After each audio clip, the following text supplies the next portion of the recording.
Rachel had always been the kind of woman people leaned on, steady, composed, the one who kept things in order no matter how chaotic life got.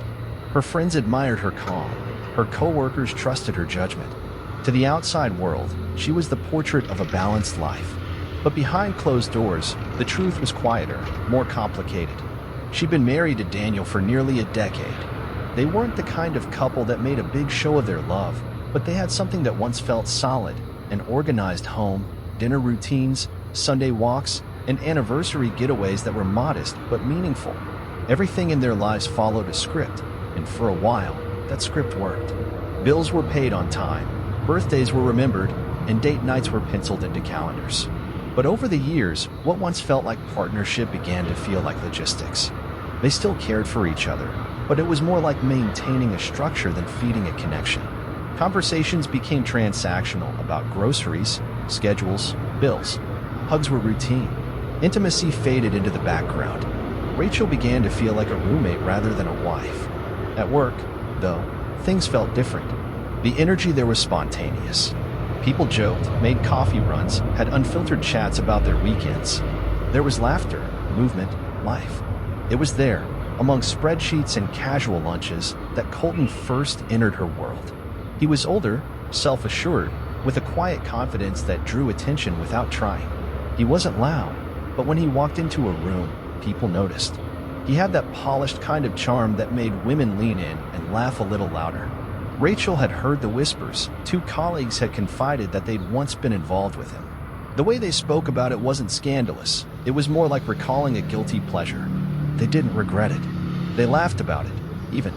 One of them called him the kind of mistake you'd make twice. Rachel chuckled along, but tucked that detail away in a curious corner of her mind. It wasn't just the stories, though. It was how Colton saw her. He noticed things that Daniel hadn't in years. Her new blouse, her different hairstyle, the tiredness in her eyes. And he mentioned them not as compliments, but as observations, and somehow that made them feel more real. At first, it was harmless. A couple of jokes in the group chat, then a private message to follow up on something trivial. But the tone shifted slowly. The conversation picked up a rhythm. There were pauses, playful replies, and messages that could have been innocent, but carried another meaning if you wanted to hear it. Rachel told herself it was nothing, just some harmless attention. But it made her feel something she hadn't in a long time wanted. Not just noticed, but pursued. And that craving started to dig in. Then one morning, while she sipped coffee at her desk, Colton approached her from behind. He didn't make eye contact, just lightly touched the back of her chair and said quietly, like he'd rehearsed it, "I'm leaving early today, right after lunch. My place is nearby. I'll wait for you. 1 hour." And then he walked away. No smile, no explanation.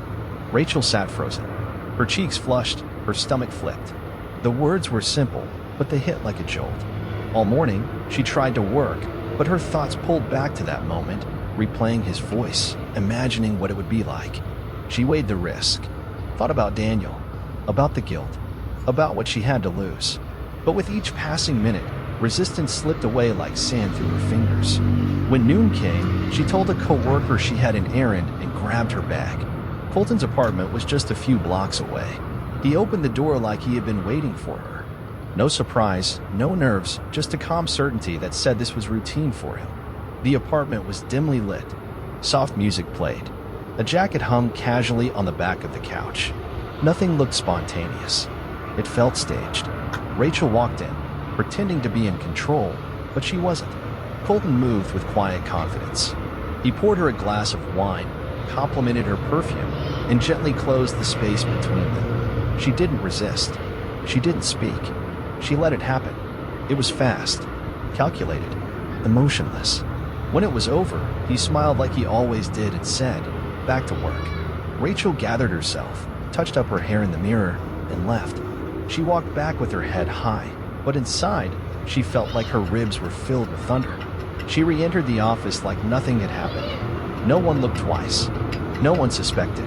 And as she sat back at her desk, answering emails and drinking cold coffee, she told herself that it was a one-time thing, a mistake, something she'd bury in silence. What she didn't know, what she couldn't have imagined, was that every moment in that apartment had been recorded. Every glance, every sound. captured from angles that only someone practiced could set up. And someday, it would come back. He poured the wine like it was routine, 2 glasses, same bottle, same chilled touch. Colton handed her a glass with a smirk, letting his fingers linger just a second longer on hers. He made a quick remark about her perfume, saying it was subtle but unforgettable, and then, without hesitation, stepped closer. Rachel didn't say a word. She couldn't. Her thoughts tangled up into silence while her body, caught in a rush of adrenaline and confusion, simply moved with his. It all felt pre-programmed, like she was being carried down a track she hadn't chosen but didn't resist. There was no awkwardness, no hesitation. Colton moved with clinical precision, each gesture deliberate. His hands knew exactly where to go. His pace was fast, focused. Not rough, just cold, mechanical. Like this wasn't the first time. Like he'd rehearsed this dozens of times before, with other women, in this very room. When it was over, Colton stepped back, fixing the sleeves of his shirt like it was just another meeting that had ended on time. He flashed a self-satisfied smile and said with a casual tone, "I've got to get back." Afternoon's packed. Rachel stood there, trying to steady her breath. Her legs felt like they didn't belong to her. She adjusted her blouse, smoothed her hair in the mirror by the door, and grabbed her bag. No words were exchanged. He didn't offer to walk her out. She just left. Her heels clicked rhythmically down the hallway, but inside, her mind raced. Each step felt like she was trying to escape something invisible that clung to her skin. She told herself to walk like nothing happened, to act like this had just been a coffee run or a quick trip to the store. Back at the office, she walked in through the front doors like she had hundreds of times before. No one looked up. No one saw the storm she carried under her skin. She sat at her desk, checked emails, nodded along to a colleague's joke. Routine kicked in like muscle memory. And the more she repeated the motions, the more she convinced herself that it would be forgotten, that it had already started to fade. Just one mistake, 1 hour, one lapse. What Rachel didn't know, what she never could have imagined, was that every moment in Colton's apartment had been recorded. Not just audio, full video, high definition, multiple angles, every movement, every sound, captured without her knowing, filed away in a folder with a name she would never guess. Waiting. She believed she had erased the evidence. She deleted the texts, blocked his number. She told herself she'd slipped, but she had caught herself just in time. She swore to never let it happen again. It was over. It would stay buried. But Colton, he had other habits. Sick ones. He never asked for permission. He never told anyone what was running in the background. To him, it wasn't about the moment. It was about the control he kept afterward. And now, Rachel's secret was no longer a secret. It was a digital file with perfect clarity, just waiting for the wrong hands or the wrong day. Still, in her mind, it was over. The following days unfolded like penance. She woke up earlier, dressed sharper, smiled harder. If anyone had asked, they would have said she looked more radiant, more energized. She greeted people warmly, stayed late at work, texted Daniel with more frequency. From the outside, she was thriving. Her friends, ironically, shared similar stories. Affairs brushed off like minor detours in a long journey. They spoke of mistakes as rites of passage, temporary departures that didn't mean anything if you knew how to return. What matters, one friend told her, is knowing when to stop, when to come home. Rachel nodded. She took comfort in their ease, their normalcy.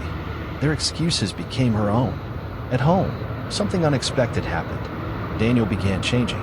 He started paying attention. He cooked without occasion, played her favorite songs in the kitchen, made random jokes again. One night, he asked if she wanted to rewatch their favorite movie from their first date. At first, she panicked.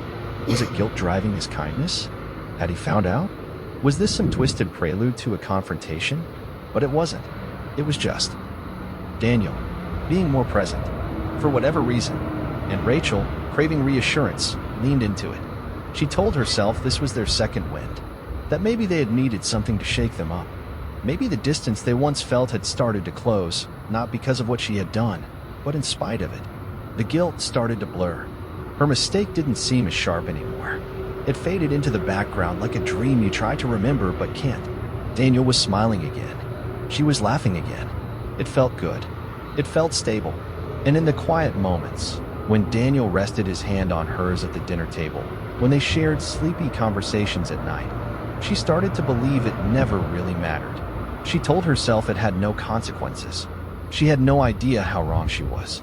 The man Rachel had married seemed to have returned. Or perhaps it was Rachel who had found her way back to herself after years of emotional drift. Either way, it felt like something had reawakened inside her, something familiar but long forgotten. Their conversations deepened. Their silences felt less like distance and more like comfort. At night, when he rested his hand gently on her back as they drifted off to sleep, Rachel convinced herself that this was home again. Real, whole, maybe even stronger than before. In her mind, it was like she had taken a shortcut through chaos just to rediscover the main road. Sure, it had been dangerous, and she wouldn't recommend it to anyone.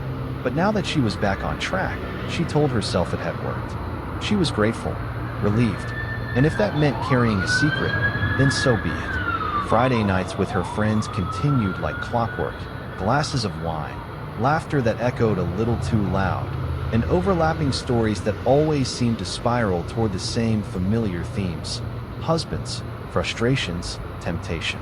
Inevitably, Colton's name would surface like a bubble rising through still water.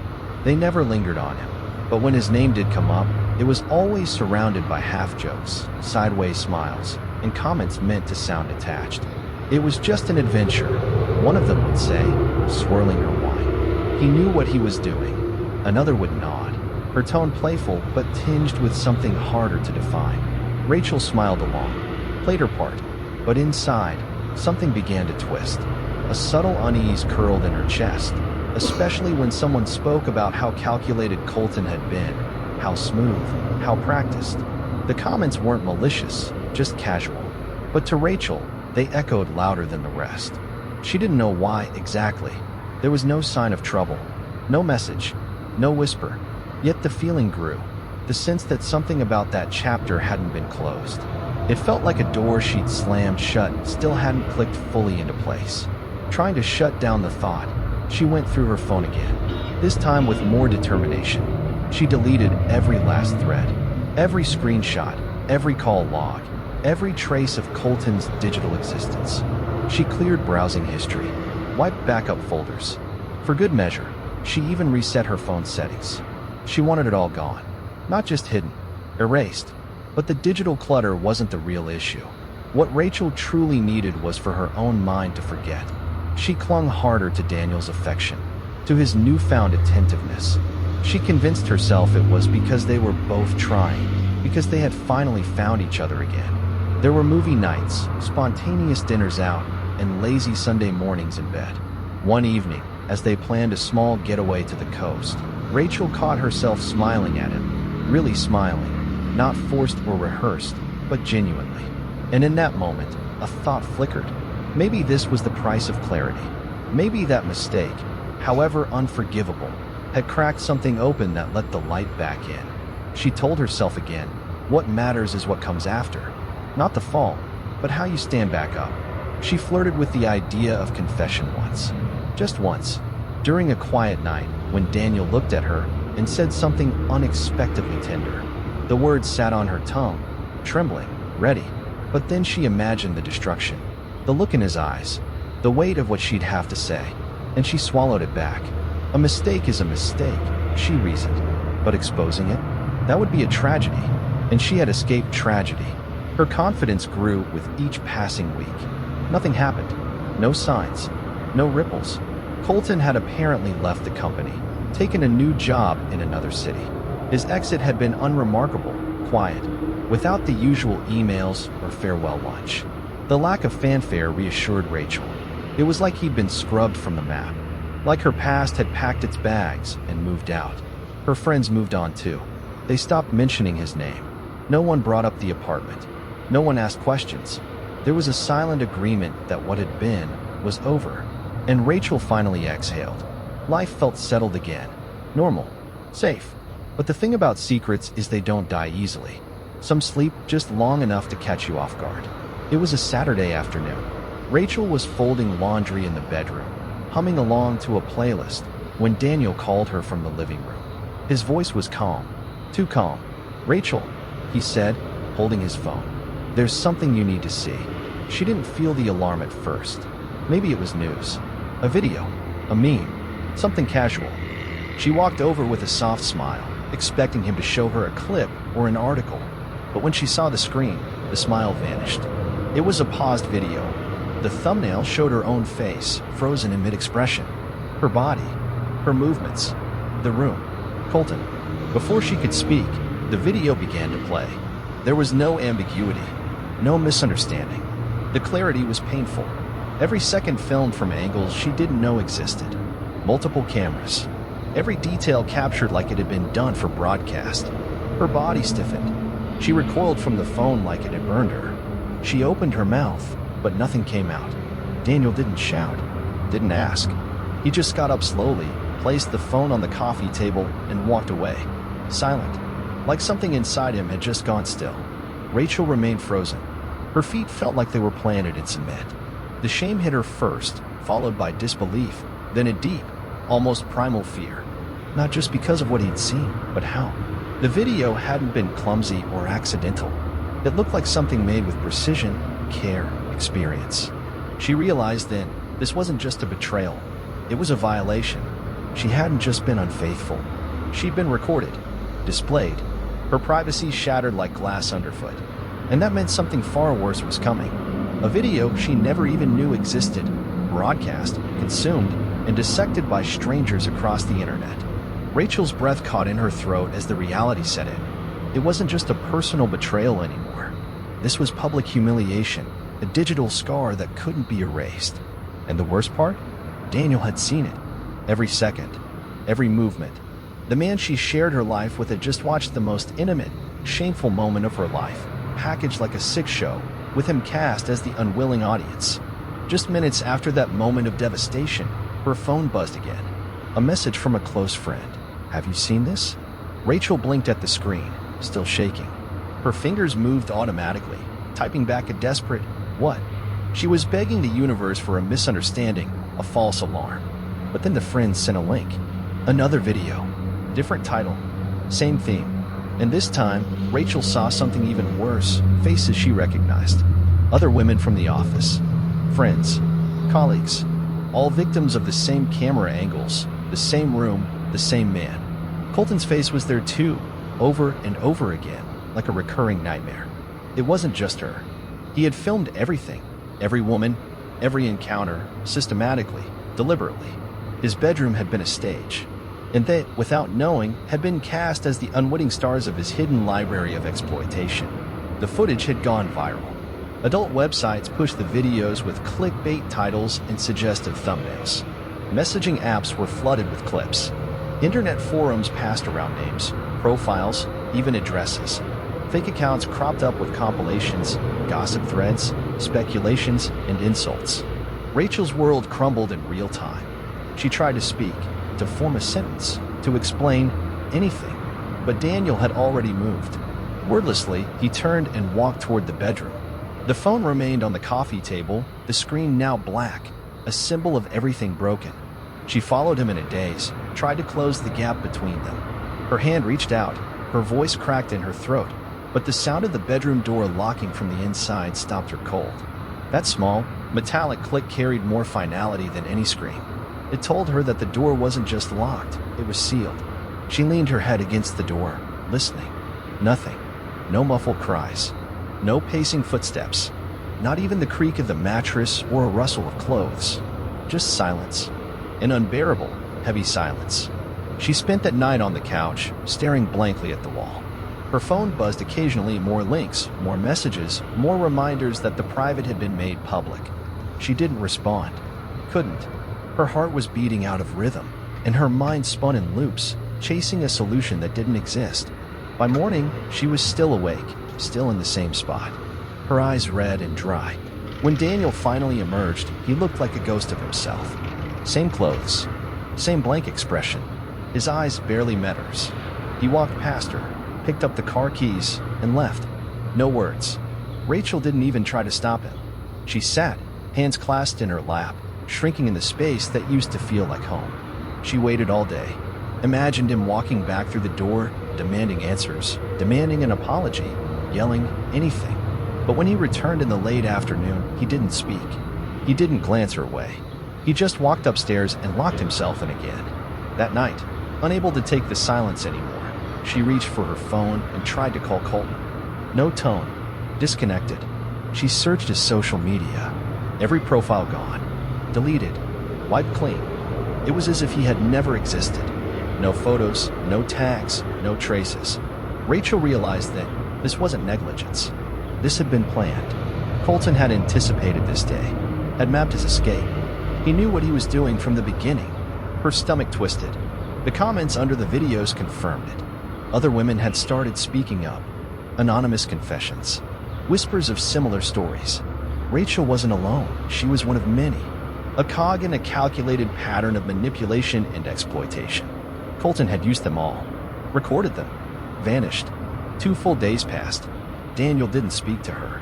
He ate alone, out of the house. Slept alone. Didn't even respond to the notes she left on the table, the text she sent late at night. She tried everything standing outside the bedroom door, whispering through it, apologizing, begging. Nothing. On the 3rd day, desperate, she woke up early and made coffee. It was a small thing, a familiar gesture, a weak, foolish hope. She stood in the kitchen, waiting like a child waiting for forgiveness. Daniel came downstairs. His steps were slow, heavy. His eyes scanned her briefly. Then he said it. "You need to leave." His voice was low, calm, not cold, but drained, like someone who had finally decided to stop bleeding. Rachel didn't argue. She couldn't. There was no fight left in her. She nodded slowly and turned upstairs. In the bedroom, she packed a small suitcase with trembling hands. A few outfits, documents, her charger. She stopped at the top of the stairs and looked down. Daniel was leaning against the living room wall, staring at the floor. She opened her mouth, maybe to say goodbye, maybe to apologize. But he lifted his hand gently, palm out, asking for silence. And in that silence, everything shattered. She stepped outside without another word. The door closed behind her with the finality of a chapter ending. Not with screaming, not with slammed doors, but with silence that said, "You don't live here anymore." There was no argument, no last plea, no final gesture to change the outcome. It was over. As Rachel stepped out into the street, suitcase in hand, the cool air slapped her face harder than any words ever could. Her feet moved on instinct, but her mind was a blur. No direction, no destination, just motion for the sake of staying upright. She reached for her phone. Maybe a friend, someone, anyone to help her anchor herself in this crumbling moment. The first call went straight to voicemail. She hung up before even leaving a message. A text to another close friend remained unread. Then another. No replies. When she opened her social media, a wave of new pain hit. She'd been removed from 2 group chats, quiet deletions, no explanations. One post from a mutual acquaintance showed up on her timeline, a vague quote about betrayal and integrity, dripping with passive-aggressive righteousness. Her name wasn't mentioned, but Rachel didn't need it to be. The dagger had already found its mark. Everything around her felt like it was pulling away, as if the world itself had turned its back. Notifications kept flashing, each one another sting. The video was still out there, alive in cyberspace, spreading like wildfire. Platforms tried to take it down, but every deleted link gave birth to 10 more. Clips circulated on apps, pages, and forums. Fake profiles used her face in cruel montages. Random users dropped jokes as if she were nothing more than a meme. But she wasn't a meme. She was a woman, a real person, a wife, someone who had made a mistake, not a monster, not a villain. And now she had become a walking wound. While Colton, he was gone, disappeared. No message, no explanation, no sign of guilt. He vanished into thin air, leaving behind the wreckage of women like Rachel to pick up the shattered pieces. No accountability, no remorse. And so, Rachel carried the weight, not just of what she had done, but of what it had become. What she thought was a private lapse had exploded into public ruin. Her betrayal was no longer personal, it was immortalized. Every second captured, every whisper replayed. Her shame wore her name and followed her everywhere. The stares on the sidewalk, the sudden hush in the coffee shop, the shift in someone's expression when they recognized her. They didn't have to say a word, she could feel it. That ache in the pit of her stomach that came with every sideways glance. The knowledge that no matter how many times she changed her clothes or her hair or her route home, she would never fully be anonymous again. It all started with a single impulse, a stolen hour. And now, she couldn't get a job interview without wondering if the hiring manager had seen the footage. Couldn't go to a new grocery store without scanning for people holding up phones. The paranoia crept into everything. Eventually, the divorce came. It was eerily calm. No courtroom drama. No yelling across desks. Just paperwork, dry, clinical, emotionless. Daniel had arranged everything. The division of assets was swift, the terms precise.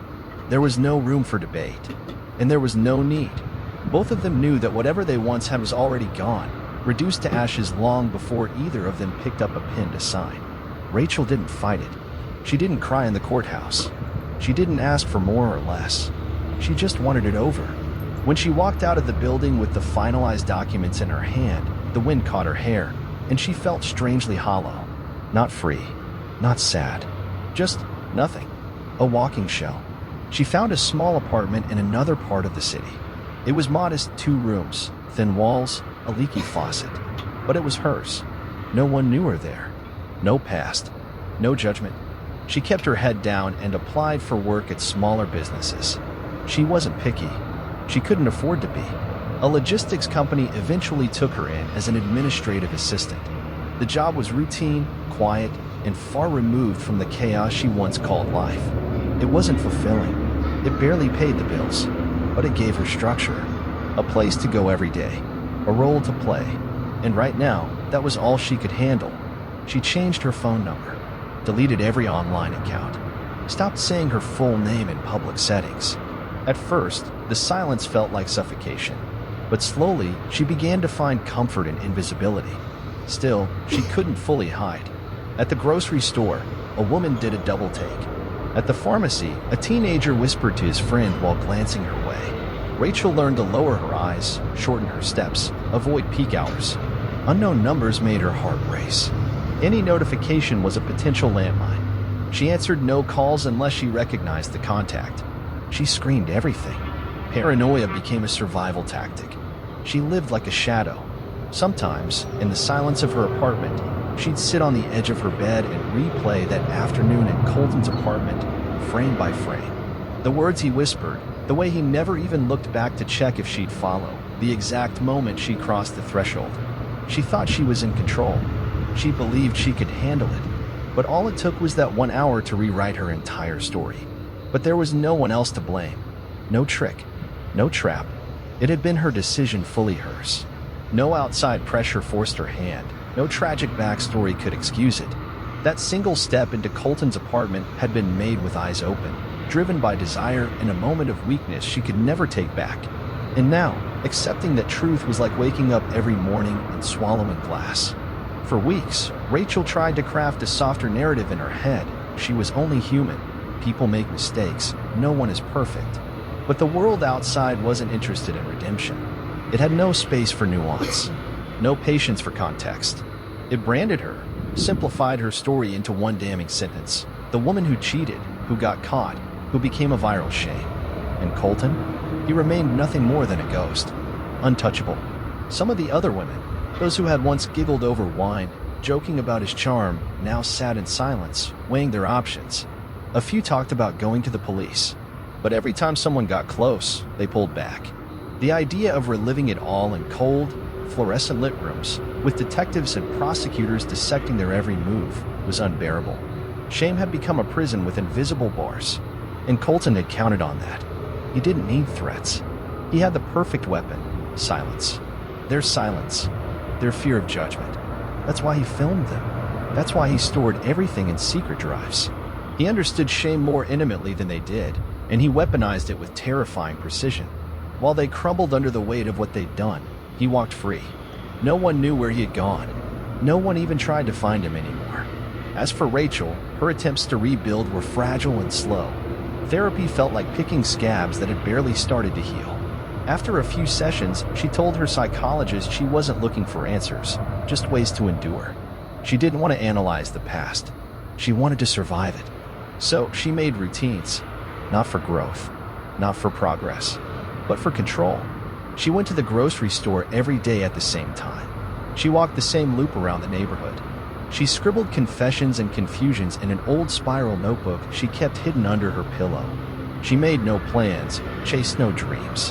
Her biggest goal was getting through 24 hours without another headline, another message, another whisper on the street. Months passed like that. Slow, gray, shapeless. And then, one afternoon, while picking up coffee from a quiet cafe, she saw him, Daniel. Her heart stopped in her chest.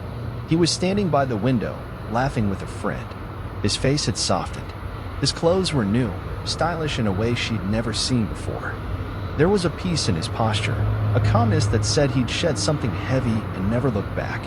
She watched for a few seconds from across the street, frozen by the sight. She didn't go in, didn't wave. She just turned and walked the other way. That night, lying on her too-thin mattress in her small rented room, she cried silently. But not because she missed the marriage, not because she wanted it back. She cried for the permanence of it all, for the fact that, no matter what came next, she would never outrun what had been done. Her image, her mistake, had been captured forever. On the internet, in people's memories, in digital footprints she could never erase. People forget stories, but algorithms don't. She had stopped trying to reason with herself, stopped seeking forgiveness in every mirror. She no longer played the game of justifying. Instead, she began to carry her ruin like a piece of herself. Not with pride, not even with full acceptance, but with acknowledgement. It was her scar, deep and ugly, and though it no longer bled, it still burned when touched. She knew now that some things, once broken, can never be fully mended, and that one reckless step, one misguided afternoon, had shattered a decade of what she thought was stability. And so, she moved forward, quietly, cautiously. She promised nothing to herself, not forgiveness, not redemption, not a happy ending. Only the will to keep going. Eyes lowered, hopes minimal, because some mistakes don't just cost you peace. They cost you your name, your past, your place in the world. And sometimes, that's the highest price a single decision can ever demand.